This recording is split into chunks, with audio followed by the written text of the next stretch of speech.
यदा यदा हि धर्मस्य ग्लानिर्भवति भारत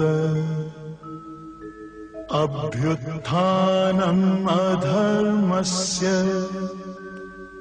तदात्मानं सृजाम्यहम् परित्राणाय साधूनां विनाशाय च दुष्कृतां धर्म संस्थापनार्थाय संभवामि युगे युगे।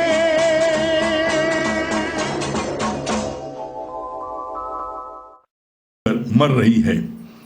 मनुष्य जब जगत से जाता है तब उसकी मुट्ठी खोल दी जाती है। कल यहाँ तक हुआ था। इसके आगे आज क्या भगवान बोल रहे हैं?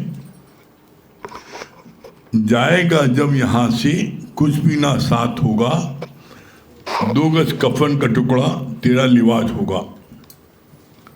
पांचों विकारों की उत्पत्ति तभी होती है जब जगत को सत्य मानते हैं। कौड़ी कौड़ी जोड़ के जोड़े लाख करोड़, चलती बार कुछ न चले लई लंगूटी तोड़।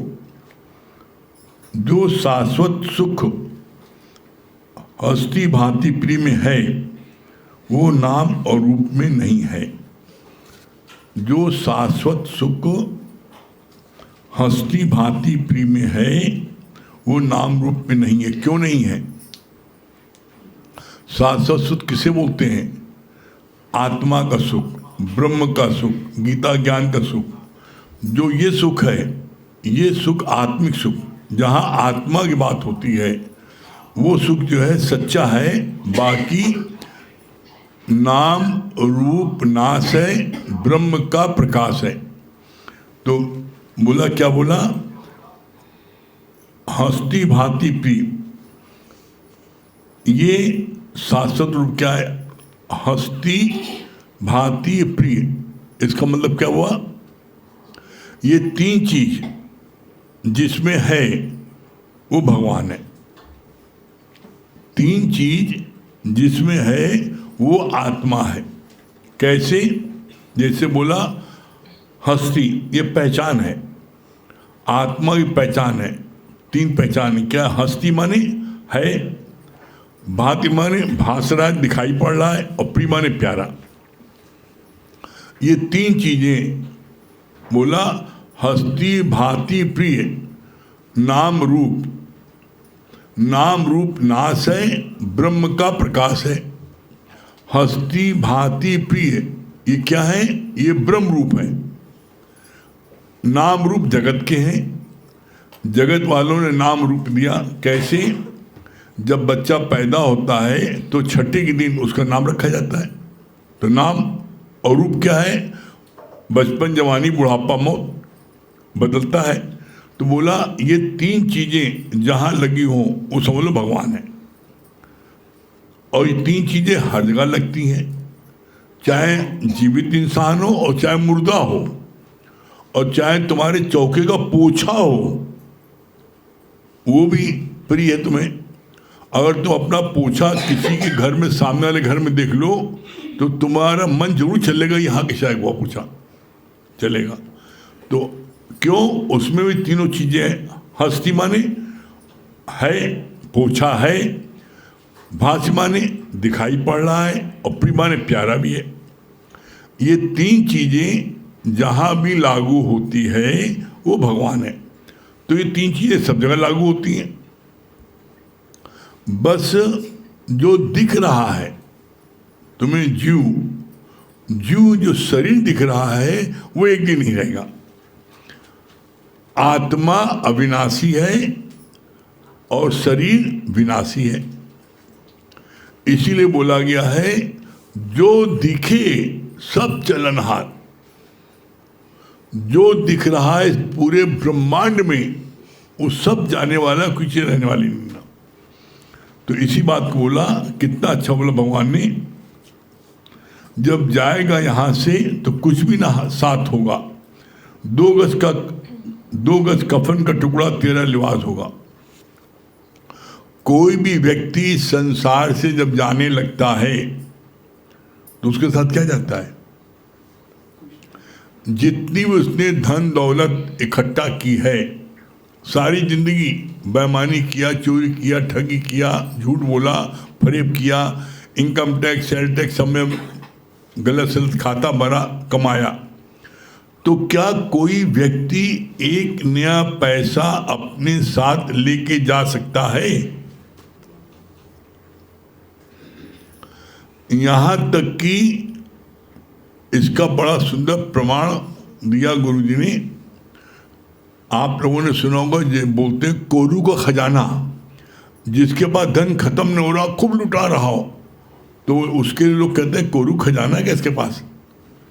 तो कोरू एक राजा था, उसके इतने गोदाम थे हीरे मोतियों के कि उसकी चाबी ऊंटों पर लटके जाती थी। अब समझ लो कितने उसके गोदाम थे।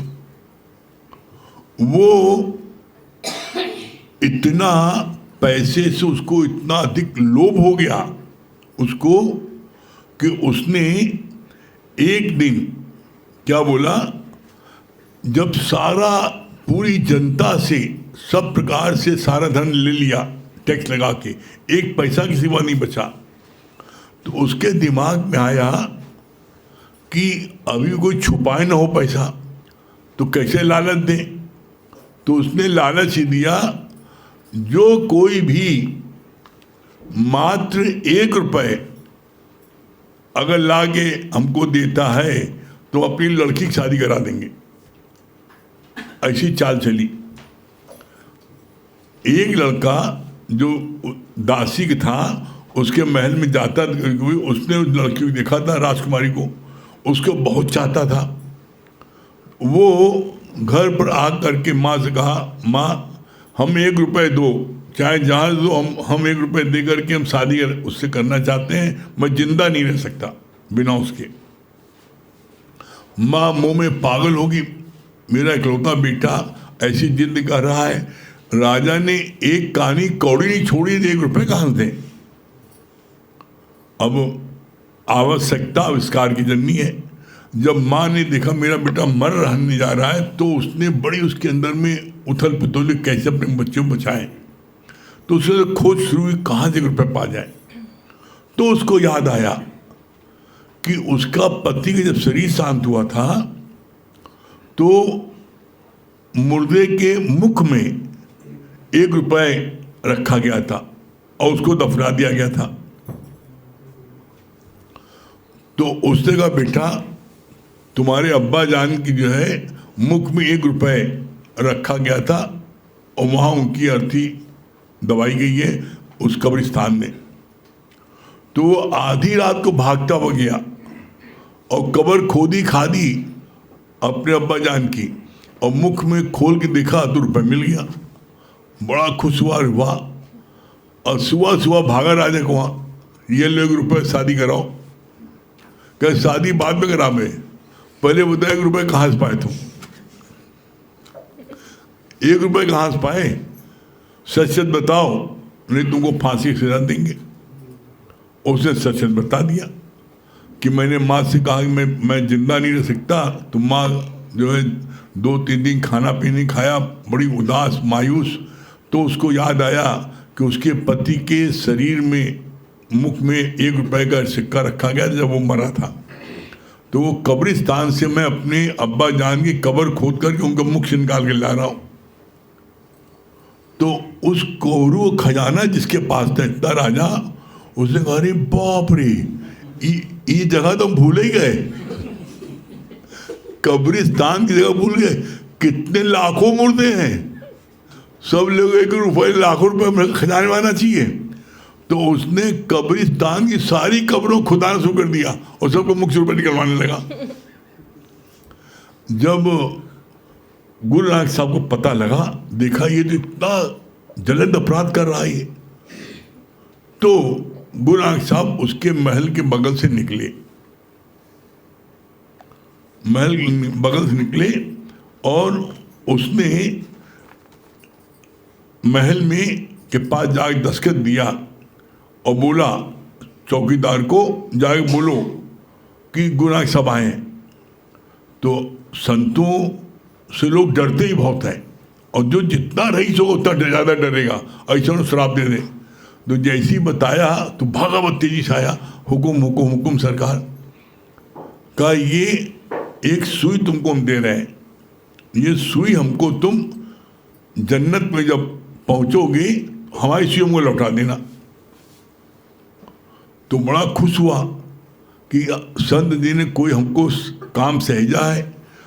उसकी रानी सत्संग जाती थी, ज्ञानवान थी, तो उसने अपनी रानी से कहा, राजा ने, कि सुई को सबसे कीमती हीरे वाले गोदाम में वहाँ रखो। कहे क्यों? कहे गुनाह साहब आए थे और उन्होंने कहा ये सुई हमको तुम जन्नत में वहाँ देना भगवान के पास। तो बोला पगलऊ राम, ये जन्नत की सुई नहीं, एक नोक भी लेके नहीं जा सकते तुम। सुई तो बहुत बड़ी बात है, सुई की नोक भी साथ में लेके नहीं जा सकते। कहीं कैसे? कहा हाँ नियम ही है, जब जाएगा यहाँ से तो खाली हाथ जाएगा, कोई भी चीज नहीं ले जा सकते। तो जब उसको ये बात समझ में आ गई कि गुरुनानक साहब ने तुम्हें सबक देने के लिए कहा है, जो तुम कब्रिस्तान से खोद खोद के सब मुर्दों में तो रुपए निकलवा रहे हो, तुम्हारा ये विवश देख करके कार उनको जो है तुम्हारे पर तरस आया है, तुमको सबक देने के, तुमको ये शिक्षा देने के लिए बोला कि सुई हमको जन्नत में देना। तो जब उसको ये पता लगा कि हम एक पाई पैसा लेके नहीं आ सकते, बस उसी दिन से उसे लुटाना शुरू कर दिया, खजाना, खूब खजाना। तो जब कोई व्यक्ति बहुत रुपए लुटाता है शादी ब्याह में या किसी उसमें, तो लोग कहते हैं कोरू खजाना का एक पास, तभी तब से मुहावरा बना है। तो जितना चाहे उतना तुम कमा लो, बेईमानी से कमाओ, चाहे फरेब से कमाओ, चाहे 420 से कमाओ, यहाँ से लेके एक पैसा जा नहीं सकते। धरती का, इसको बोलते हैं धरती का दहेज, और धरती का दहेज धरती पर रहेगा, यहाँ जाएगी नहीं। हाँ जाएगा क्या तुम्हारे साथ? जाएगा तुम्हारा नेक नामी, तुम्हारे अच्छे कर्म तुम्हारे साथ जाएंगे। तुमने जो लोगों के दिलों में घर बना रखा है वो तुम्हारे साथ जाएगा। और इसीलिए बोला जाता है, संत महात्माओं के लिए बोला जाता है, ब्रह्मज्ञानी बोला जाता है, ब्रह्मज्ञानी जाती नहीं ना कहीं। ब्रह्मज्ञानी क्या है? जैसे बारिश बरसती है तो धरती में समा जाती है, कहीं जाती नहीं ना, उसी तरीके से संत क्या होता है? संत जब धरती पर आते हैं तो प्रेमियों के हृदय में समा जाते हैं। और उसका प्रत्यक्ष प्रमाण देख लो। आज दादा भगवान को, गीता भगवान को, प्रमला भगवान को कितने साल हो गए, लेकिन आज दिन तक कोई एक दिन ऐसा गया जिस दिन उनका नाम न लिया जाए। सब प्रेमियों के हृदय में बसे हैं। तो इसीलिए बोला गया है कि ऐसा कार्य करो, क्या कि जग रोए और तू हंसो, ऐसा कार्य करके जाओ। आज भी प्रमला भगवान के लिए लोग रोते हैं, आज भी रोते हैं कि गुरुजी ने मेरे साथ कितनी मेहनत की थी, उन्होंने मेरे साथ कितना उन्होंने त्याग किया था। तो ऐसे में ऐसा कार्य तुम भी करो, और हर कोई कर सकता है, ऐसा नहीं कोई नहीं, हर कोई कर सकता है। तो कितना अच्छा बोला,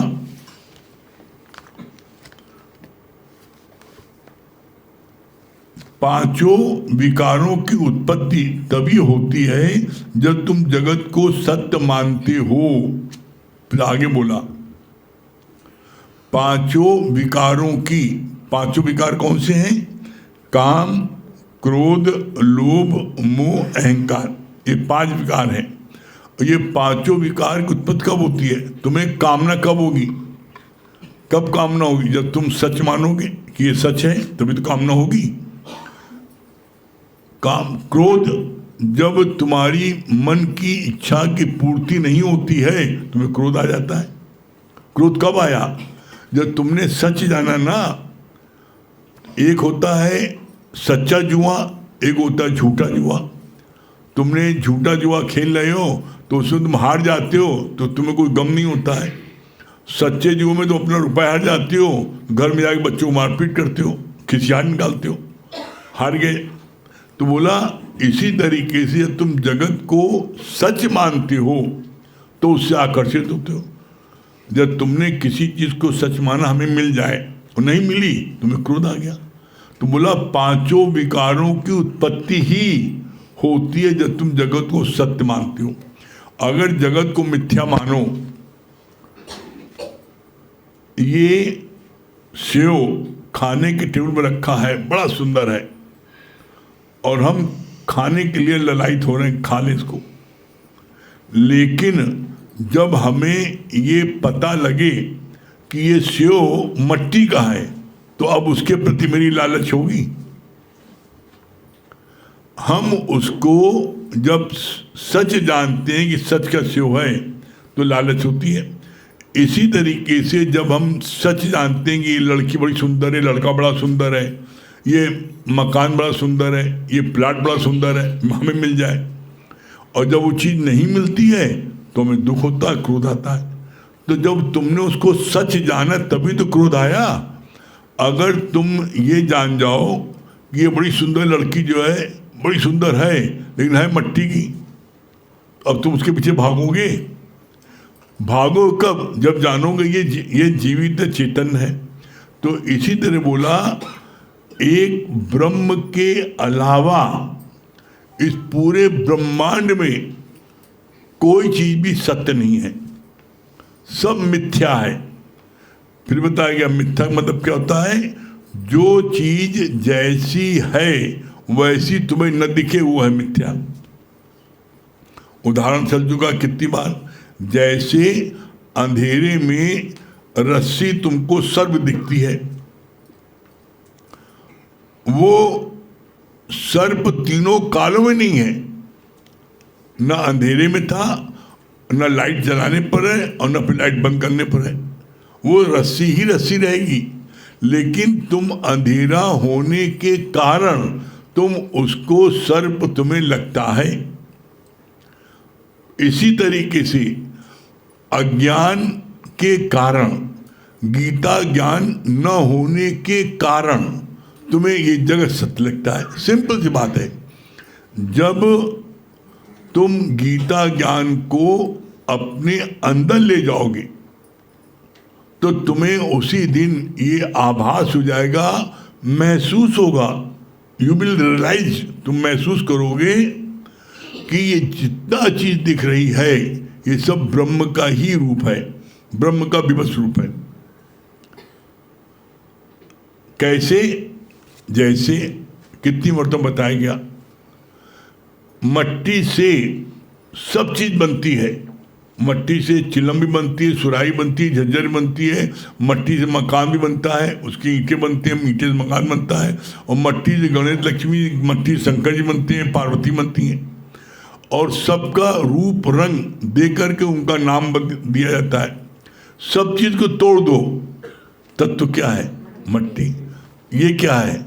मट्टी। मट्टी मट्टी मिल गया। लेकिन जब साकार में मट्टी का रूप दिया जाता है तो आप कहते हो ये शंकर जी हैं, उन्हें प्रणाम भी करते हो। चिलम है, उसमें हुक्का पीते हो, कहते चिलम है। तो हर एक का नाम रूप अलग अलग है, इसीलिए कहा गया नाम रूप नाश है, ब्रह्म का प्रकाश है। हस्ती भांति प्रिय, इसको बोलते हैं ब्रह्म रूप है। हस्ती भांति प्रिय ब्रह्म रूप है, और नाम रूप नाश है, ब्रह्म का प्रकाश है। जब ये बात हम समझ जाते हैं तो फिर हम किसी भी चीज के पीछे भागते नहीं हैं। फिर कितना अच्छा बोला, कौड़ी कौड़ी जोड़ के जोड़े लाख करोड़, और चलती बार न कुछ चले लई लंगोटी तोड़। लई लंगोटी तोड़ मतलब क्या होता है? जब मुर्दा जलाने के लिए जाता है तो जो चीज पहने होता है, वो जांघिया पहनो, पैजामा पहनो, लुंगी पहने, जो उसको तोड़ दिया जाता है, उसको तोड़ के उसको नदी में उसको जो है उसको मुर्दे को नहलाया जाता है, और जितना भी जो कुछ पहने सब निकाल दिया जाता है। जो उसकी धोती होती, लुंगी होती है, जब अग्नि में उसको रखा जाता है तो उसको ऊपर उड़ा देते हैं वो चीज़। कोई चीज़ सारी इनकम टैक्स वाले सारी तलाशी लेते, कहीं खोसे तो नहीं कहीं। जैसे वो बनिया था, उसने मरते समय क्या हुआ, उसने अपने पैजामे के उसमें असरपियाँ पूरे भरे था, और जब उसको जो है जलाने के लिए ले गए तो असरपियाँ घन घन करके निकली, खूब गिरी वहाँ से। तो बोला कि कहीं तुम लेके नहीं आ सकते, कुछ सब यहीं रखा लिया जाएगा। और बड़ी मजे की बात है, बेईमानी तुम करो, कर्म तुम्हारे बने, लेकिन जो तुम धन पैदा करो उसकी मौत सब लेंगे, सब मौत देंगे, सब हलवा मलाई खाएंगे, लेकिन मार अकेले तुम्हें पड़ेगी। तो बोलो ऐसा धन कमाए से क्या फायदा। जो तुम गलत ढंग से कमाओगे, जो भी धन दौलत इकट्ठा करोगे, सुख साधन जितने जुटाओगे, उन सारी चीज़ों को मौज मस्ती सब लेंगे। लड़का भी लेगा, बिठवा भी लेगा, पत्नी भी लेंगे, पड़ोसी सब लेंगे, लेकिन मार अकेले तुम्हें मिलेगी, और किसी को मारनी पड़ेगी। मार तुम्हें पड़ेगी, क्यों? तुमने गलत कर्म करके पैसा कमाया। फिर कितना अच्छा बोला, जो शाश्वत सुख हस्ती भांति प्रिय में है वो नाम रूप में नहीं है। मनुष्य पहले अपना समय गंवाता है माया कमाने में, और फिर उसको भोगने में। पहले माया कमाता है, और जब माया खूब कमा लिया तो उसको भोगने में गंवाता है समय, दोनों में। तो फिर आगे क्या होता है, भगवान बता क्या रहे हैं, व्हाट इज योर एम, तुम्हारे जीवन का एम क्या है, लक्ष्य क्या है, तुम्हारे जीवन का लक्ष्य क्या है।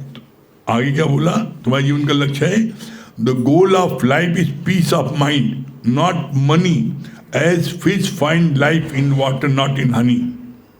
मतलब क्या हुआ कि जैसे तुम्हारा जीवन क्या है, तुम्हारा जीवन है, जीवन का लक्ष्य शांति, तो शांति तुम्हें कब मिलेगी।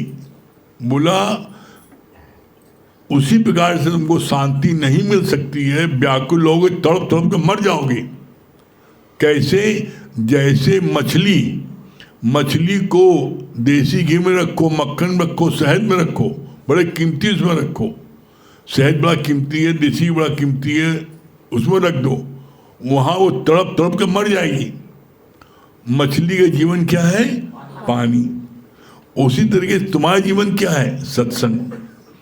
तो हाँ, तुम सत्संग छोड़ा तुमने तो तड़प तड़प क्या, आज देख लो, आज जो लोग सत्संग नहीं आते उनकी दशा देख लो क्या है, एकदम गोरे से काले हो गए, रात दिन चिंता, हाय रे बिटिया की शादी कैसे करवे, हाय रे इतना रुपए कहाँ लाएंगे। वो भगवान ने क्या बोला, चिंता तेरी तभी मिटेगी जब चिंतन में ले लोगे राम। चिंता से चेला घटे, घटे बुद्धि और मान, नानक चिंता मत कर, चिंता चिता समान। क्या बोला? चिंता जो है जीवित व्यक्ति को जला देती है, और जो चिता है, अग्नि है, वो मुर्दे को जलाती है। चिंता इतनी घातक है, जो व्यक्ति अब चिंता करता, आप देख लो, बड़ा पहलवान है, चिंता करी साल भर टिटरी होगा चिंता करने। तो चिंता बोला, चिंता से चेहरा घटे, चिंता से चेहरा घटे, घटे बुद्धि और मान, बुद्धि घट जाती, मान सब चौपट जाता है। चिंता से चेहरा घटे, घटे बुद्धिमान, और नानक चिंता मत कर, चिंता चिता समान। चिंता करने वाला चिता मुर्दे के समान हो जाता है। तुम्हारी चिंता कब गायब होगी? उसका जवाब दिया, चिंता तेरी तभी मिटेगी जब चिंतन में ले लोगे राम। मतलब क्या हुआ? जब तुम, राम ने क्या वचन बोले, कृष्ण ने क्या वचन बोले, जब तुम अपने जीवन में लगाओगे तो तुम्हारी चिंता मिट जाएगी। राम ने क्या बोला? राम ही राम। पहले जमाने में जब कोई किसी को राम राम बोलता था तो कहते थे राम राम राम राम राम ही राम, मतलब राम राम कुछ है ही नहीं ना। कृष्ण ने क्या बोला? एको श्याम बहुरूप धरो, वही एक श्याम ने सारे रूप धारण किए। कृष्ण बोला तो हम किसके पीछे भागे? सब अपना ही रूप है, तो किसके पीछे भागे?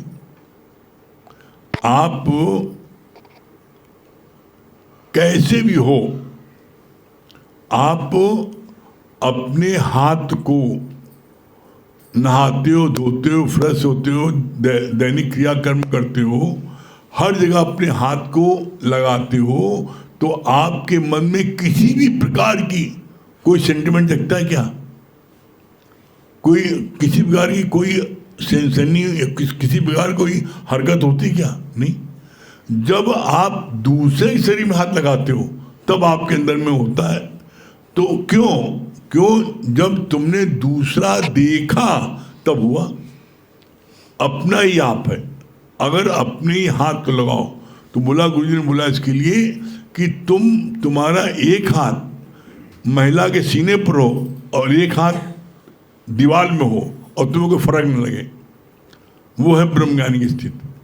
तो बोला कि ये कब हो सकता है? इसके लिए बोला करत करत अभ्यास के जड़ मत हो सुजान। तुम्हें किसी भी प्रकार का कोई भी सुख नहीं मिलेगा। क्यों? जब तुम जान गए कि ये मिथ्या है, तो क्या मिथ्या चीज के पीछे तुम भागोगे? नहीं भागोगे। मिथ्या हमें पक्का नहीं हो रहा है। और पक्का होगा कैसे?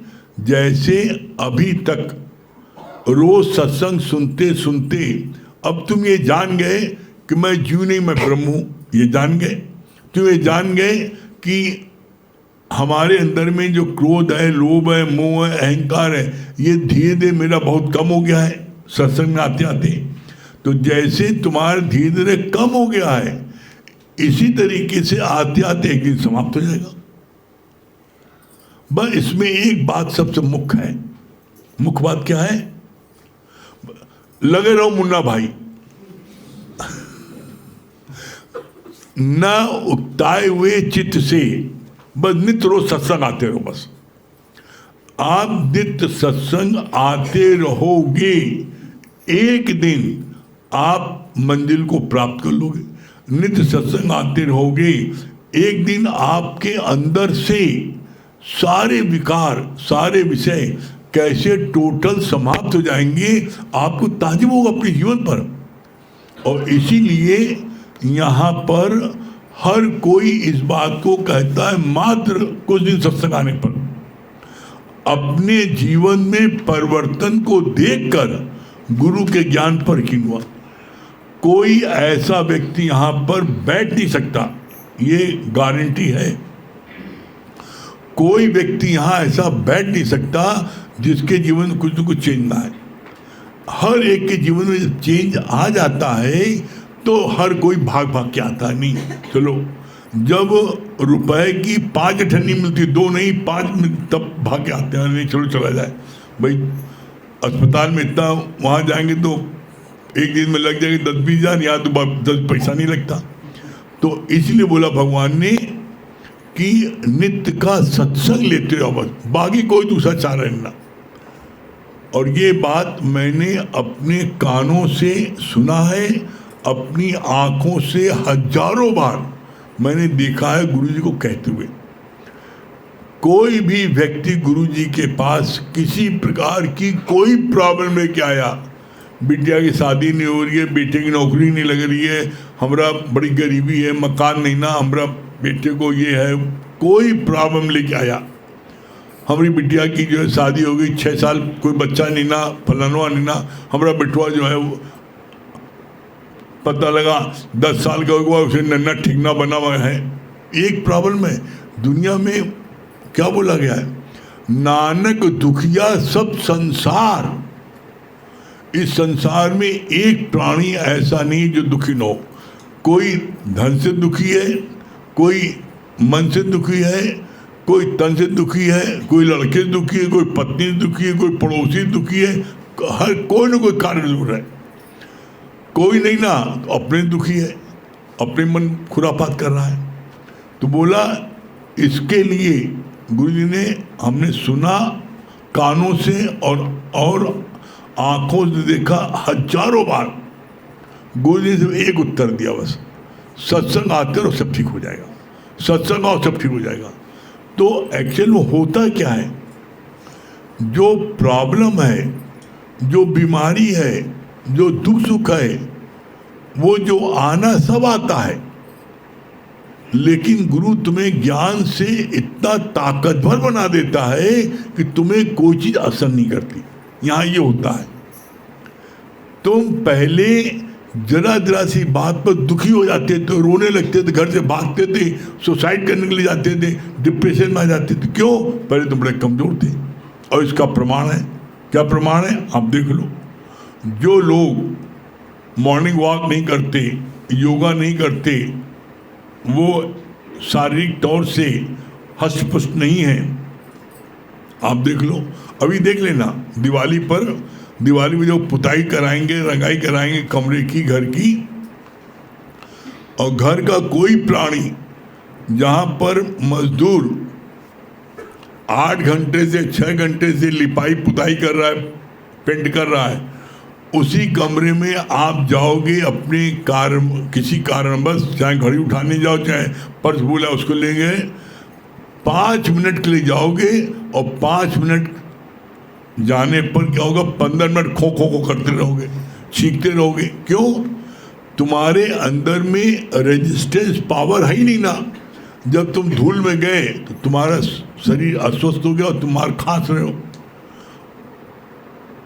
तुम्हारी जगह मजदूर वहां पर है, वो 6 घंटे से काम कर रहा है, उसको दैनिक खांसी आ रही है, उसको दैनिक छुट्टी क्यों नहीं आ रही है? क्यों? क्योंकि उसकी रेजिस्टेंस पावर बड़ी स्ट्रांग है। इसी तरीके से जो नित्य सत्संग आते हैं उनकी रेजिस्टेंस पावर बड़ी स्ट्रांग हो जाती है। यहाँ आने के बाद में आप देख लो, आप लोग जब जिस समय से यहाँ पर आ रहे हो,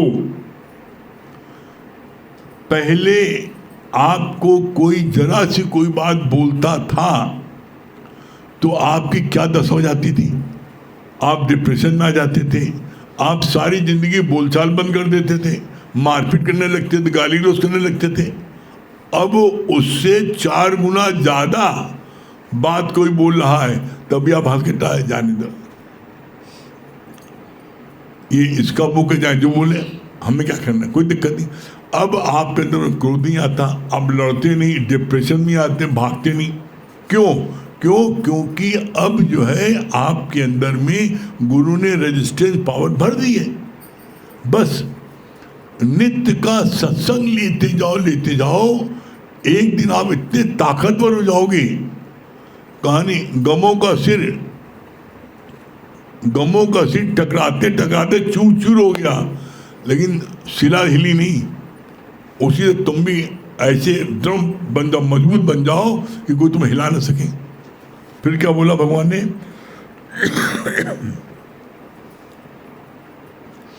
मनुष्य पहले अपना समय गंवाता है माया कमाने के लिए और फिर उसको भोगने के लिए। फिर क्या बोला? What is your aim? The goal of life is peace of mind, not money. As fish find life in water, not in honey. जैसे मछली का जीवन पानी है, शहद नहीं है, उसी तरीके से तुम्हारा जीवन सत्संग है, माया नहीं है। और माया में आज दिन तक तुम वहां गए तो क्या एक व्यक्ति ऐसा है जो माया से उसको संतुष्टि मिली हो? एक व्यक्ति कोई ऐसा यहाँ बैठा है जो कहे माया बड़ा मजा हुआ, शादी ब्याह में बड़ा मजा हुआ? माया में शांति है ही नहीं ना। जैसे जल में तू मथानी चला रहा और मक्खन निकलने की आस है, तुम जल में मथानी चलाओ और चाहो मक्खन निकल आए तो क्या मक्खन निकल पाएगा? वहाँ मक्खन है ही नहीं ना। तुम मक्खन जब दही में चलाओगे, मथानी दही में चलाओगे तो मक्खन निकलेगा। इसी तरीके से जब तुम सत्संग में आओगे तो तुम्हें ताकत मिलेगी। एकदम यहाँ का क्या गुरु ने बड़ा अच्छा इसका उदाहरण पेश किया। सत्संग लेने का मतलब क्या होता है? सत्संग लेने का मतलब होता है जैसे तुमने अपने इन्वर्टर को चार्ज कर लिया, फुली चार्ज हो गया इन्वर्टर, अब बत्ती गई, पट से इन्वर्टर ऑन, अब वो पंखा लाइट 4 घंटे तक चल रही हो। इसी तरीके से जब तुम सत्संग ले लेते हो तो क्या होता है, सत्संग ले 1 घंटा सत्संग लिया और 23 घंटे के लिए चार्ज हो गए। इसके लिए बहुत अच्छा बोलते हैं हमारे मुकेश भैया, 1 लगाओ 23 पाओ, 1 लगाओ 23 पाओ, मतलब 1 घंटा खर्च करो और 23 घंटा जो है एकदम फिट रहो, और 1 घंटा न दो 23 घंटा उदास रहो। ऐसे नंबर झपकी मारते रहो। यहाँ दिखाई पड़ता है कोई लोग झपकी मारते हैं यहाँ भी, अब जाए थके मारते आते हैं, कहीं यहाँ बड़ा सुकून मिलता है, ऐसी चलना ही झपकी मार लो जितना मारना। तो जो लोग झपकी मारते हैं, मालूम वो झपकी मारता है। एक गुडा केस राक्षसी थी, गुडा केस राक्षसी थी। उसने भगवान से कहा, भगवान हमें आपका दीदार चाहिए, हम आपको, आपके दर्शन चाहते हैं, आपकी जो कथा सुनना चाहते हैं, हमको ये वरदान दो। तो कहे तुम्हें कौन वरदान दे ऐसा, लेकिन उसका अतिशय रुझान, अतिशय विनती देख करके भगवान को कहना पड़ा, अच्छा ठीक है भाई, अब ऐसा है तुम ऐसे चाहती हो तो तुम जहाँ हम सत्संग करते रहेंगे वहाँ पर जो सोए उसके ऊपर सिर्फ आगे बढ़ जाना तुम।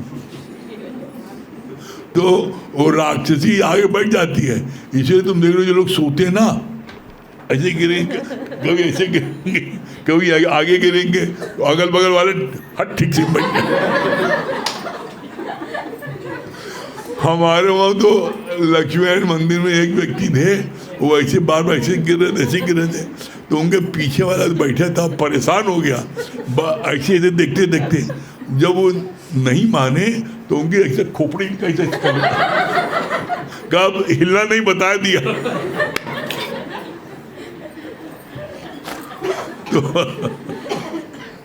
तो ऐसे ही अगर सोए तो गुडा के राखी आगे बैठे ही समझ लो, और तुम्हारा जितना ज्ञान था तो भर जाई वो।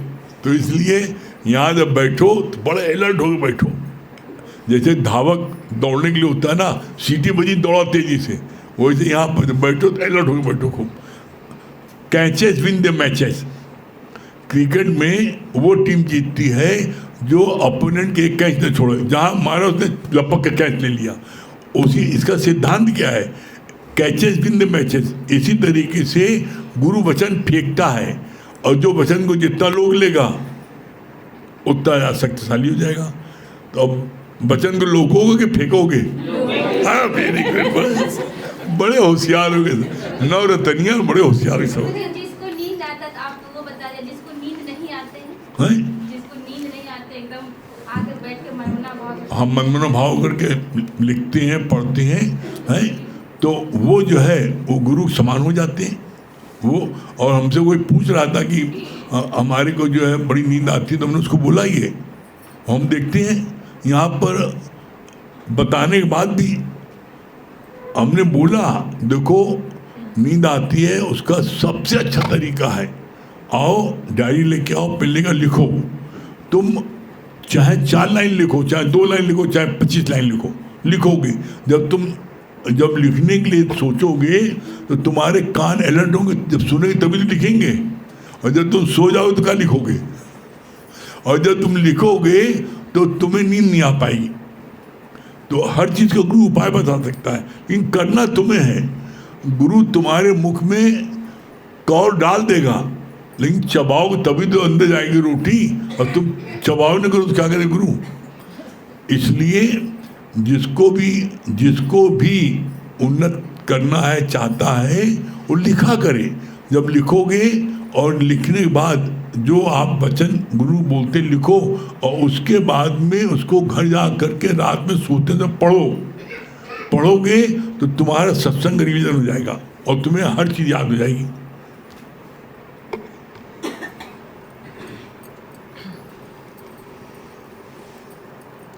सभी प्रेमियों को हरिओम, राम राम। हरि के राही को सत्संग की जरूरत है। हरि के राही को सत्संग की जरूरत है।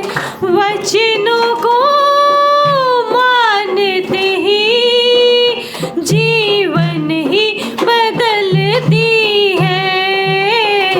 हर एक राही को सत्संग की जरूरत है।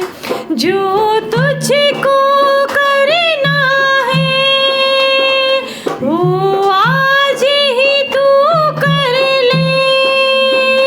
क्यों कल पे रखता है, कल किसने देखी है। जो तुझको करना है वो आज ही तू कर ले।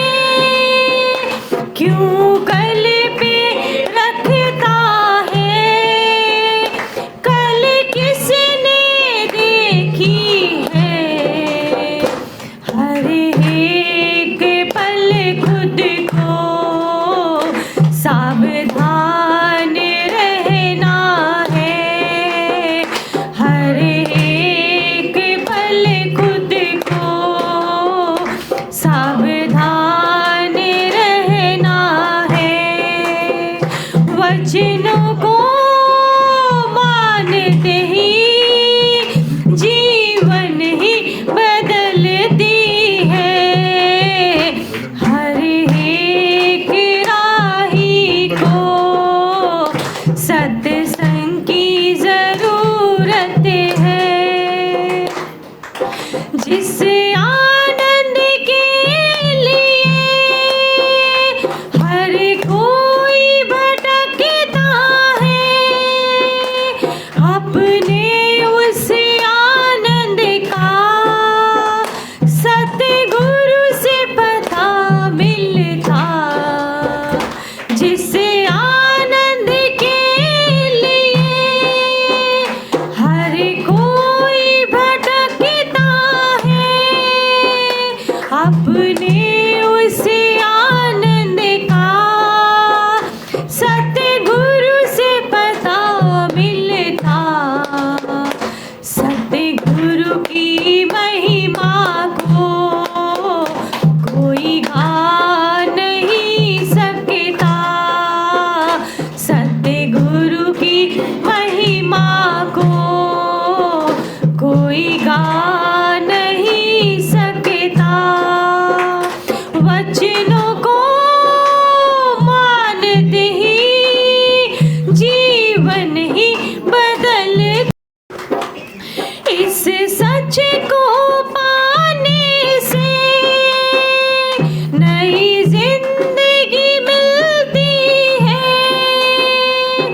ही बदलती है।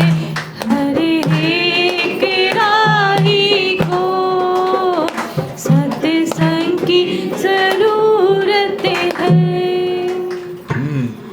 कौन बता रहा है? जैसे मिट्टी का कोई खिलौना है या मिट्टी का सेब रखा हुआ है, जब तक हमने उसे सत्य नहीं माना तब तक उसमें आकर्षित हो जाएंगे, उसको खाने की चेष्टा करेंगे। लेकिन जिस घड़ी हमने समझ गया कि ये मिट्टी है, उसे छूना भी पसंद नहीं करेंगे।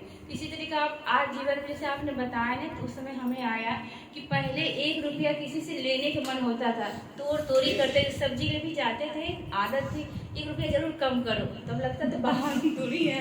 अब लगता है कि देख के तरस आ जाती है, दया आ जाती है, ये इतनी देर से बैठा हुआ है, अगर जितना कहते तो अब तोड़ मोड़ भी नहीं करने का मन करता है, ये ठीक है ले लो। 1 रुपया का भी हम छोड़ना नहीं पसंद करते, अब मन करता है 2 रुपया छोड़ ही दो। जैसे आपने बहुत अच्छा बताया ना कि पहले हम क्या करते, कमा करके कमाते तो हम हैं, जोड़ते तो हम हैं, हक की बेईमानी करके, लेकिन खाते सब है, मौज सब लेते, लेकिन सजा हमें मिलती। इस चीज से आपने सुजागी करा दी।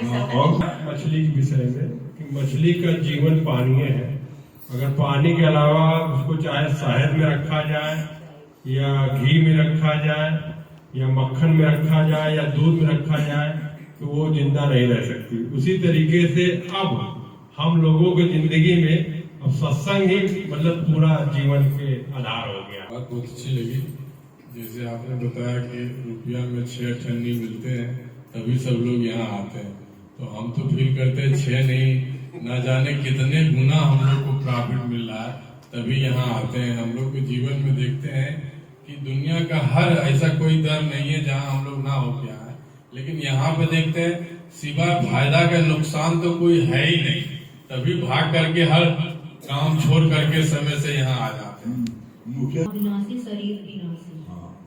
बात अच्छी लगी। एक चीज हम चाहे जितना अधिक धन कमा ले पर हम कुछ लेके नहीं देंगे। गुरु जी यही के ऊपर एक लाइन भजन कर सकते हैं। क्या लेकर तू आया जग में, क्या लेकर तू जाएगा, क्या लेकर तू आया जग में, क्या लेकर तू जाएगा। सोच समझ ले मन मूरख, बाखिर में पछताएगा। क्या लेकर तू आया जग में, क्या लेकर तू जाएगा।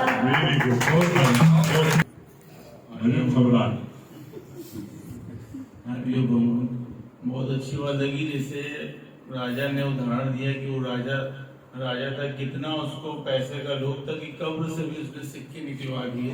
तब गुरु नानक ने उनको शिक्षा दिया कि जो तुम एक सुई हमको जन्नत में आकर के देना, तो कहा कि तुम सुई क्या एक लोग के बराबर में कुछ नहीं ले जा सकता। तब वो लुटाने लगा। तो कितने भी माया में इकट्ठी कर ले, सब यही की ही जाएगा तो हमारे साथ कुछ नहीं जाएगी, तो हमारी नेकनामी लोगों के दिल में जगह। जैसे एक सच्चा ब्रह्म ज्ञानी है, वो जाता है तो लोगों के दिल में बस जाता है, वो कहीं जाता नहीं। जैसे बारिश की बूंद होती है वो धरती से, उसी तरह सच्चा ब्रह्म ज्ञानी भी वो सबके दिलों में बस जाता है।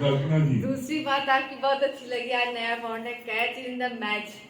जो जितना कैच जीतेगा वो मैच होता है। बात इस वाणी, यहाँ पे वाणी की धार अगर आप देखिए तो घर जाके काउंटिंग करते हैं कि सच में गुरु ने बहुत वाणी बोली। जब जो लिखते हैं वो पढ़ते हैं, लगता है कि अरे गुरु जी ने तो यहाँ बोल तो हम एक ही पाए। मतलब ये वाक्य सही है कि जो यहाँ पे कैच कर रहेगा वही आगे बढ़ेगा।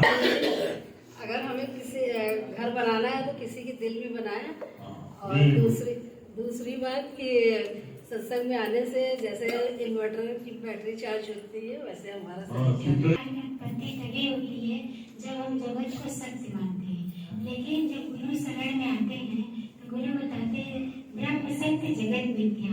और दूसरी बात बहुत अच्छी लगी कि जैसे मछली का जीवन पानी होता है, इसी प्रकार हम सबका जीवन ये सत्संग है।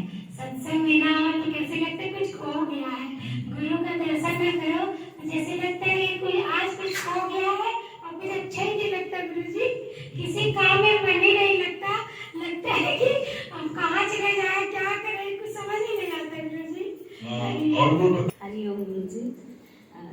बात है गुरुजी, मतलब हम लोग बहुत भाग्यशाली हैं जो ऐसे गुरु की शरण में हैं और इतनी वर्षा होती है ये ज्ञान की। और बहुत अच्छा बताया ना कि चिंता मेरी तभी मिटेगी जब चिंतन में ले लेंगे राम। राम ने क्या वचन बोले, उस वचन पे चलना है। आपने ये बहुत अच्छा बताया करते हैं, मतलब आपने पक्के विश्वास से कहा कि हम जब जब गुरु जी के पास गए, कोई भी लोग ने कहा ये जो है वो नहीं है, गुरु जी ने हर एक की दवाई बताया कि सत्संग आ जाओ, सत्संग आ जाओ, सब ठीक हो जाएगा। बहुत अच्छी बात यह है कि करोड़ों मर्ज का इलाज नित्य का सत्संग, ये अपने अनुभव से बता रहे हैं कितने मर्ज थे और ये नित्य के सत्संग से कैसे सब होते चले गए। हरिओम गुरुजी। हाँ, आप ही नाम दिया है, सत्संग लेने से डॉक्टर शांति मिलेगी। बहुत बताया गुरुजी आपने, जिनकी जिसमें है वही भगवान है। अस्ति बाती प्रिय ब्रह्म रूप है, जो दिख रहा है सब चलन आ रहा है।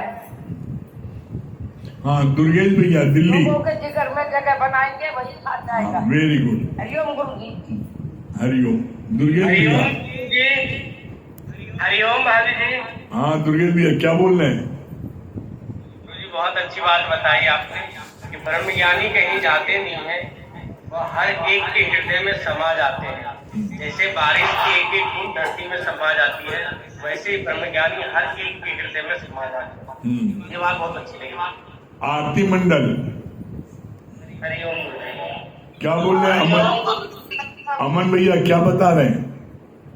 जी गुरु जी, मुझे एक बात बहुत अच्छी लगी कि सच बात है कि जब हम सत्संग में आते हैं, देखकर सत्संग लेते हैं मनमाना भाव से, तो हमारे अंदर वो एनर्जी आती है। और दूसरी बात ये अच्छी लगी गुरु जी कि हमें सत्संग में कभी भी सोना नहीं चाहिए, वरना घोड़ा केस हमारे ऊपर आ जाएगा। ये बात अच्छी लगी। हाँ, रजत भैया जयपुर। हरिओम गुरु जी। हरिओम। रजत भैया जयपुर। हाँ क्या बोल रहे रजत भैया? चिंता तेरी तभी मिटेगी जब चिंतन में ले लोगे आप। और दूसरा बहुत अच्छा पॉइंट बताया था, aim of life peace of mind. हाँ, नीतू सिन्हा जयपुर। हरिओम गुरुजी। हरिओम, क्या बोली नीतू जी? गुरुजी बहुत अच्छा पॉइंट है कि अपने जीवन में परिवर्तन को देखकर सच में गुरु के ज्ञान पर बहुत फर्क, मतलब गर्व होता है कि आप हमें मिल रहे हैं गुरुजी। और सच में मैं तो ये सोचती हूँ, ये मेरा विश्वास है कि आप एक गुरु के बन जाओ और आपको वो सब मिलेगा जो आपने कभी सोचा भी नहीं होगा गुरुजी। और मुझे तो सच में सब कुछ मिला है। मैं तो सोचती हूँ गुरुजी कि मैं ये करूँ और वो कैसे पूरा हो जाता है, मैं समझ नहीं पाती हूँ गुरुजी। सच में बस ये आप ही की कृपा है, और जब से जुड़ी हूँ जब से तो इतनी कृपा बरसती है कि बस आप पूछिए मत गुरुजी। मैं तो हमेशा यही चाहूंगी कि मैं हमेशा इस सत्संग से जुड़ी रहूं। हरिओम गुरुजी। हाँ सीमा जी, हरिओम सीमा जी।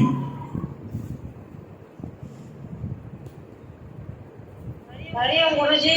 हरिओम, क्या बोल रही है सीमा? सीमा जी क्या बता रही है?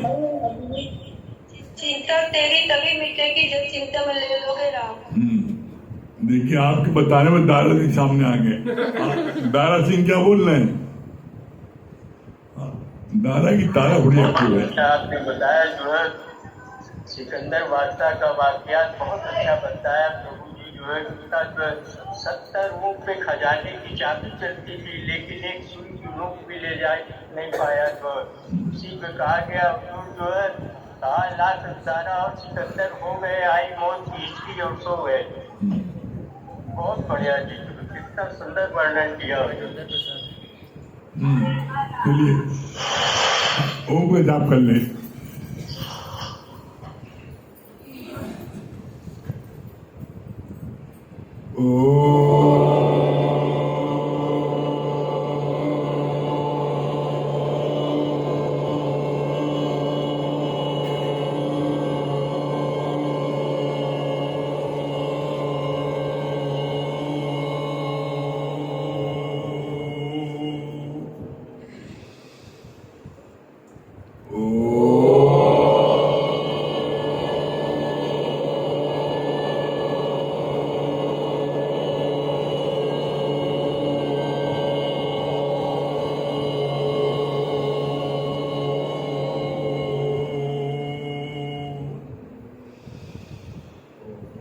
सभी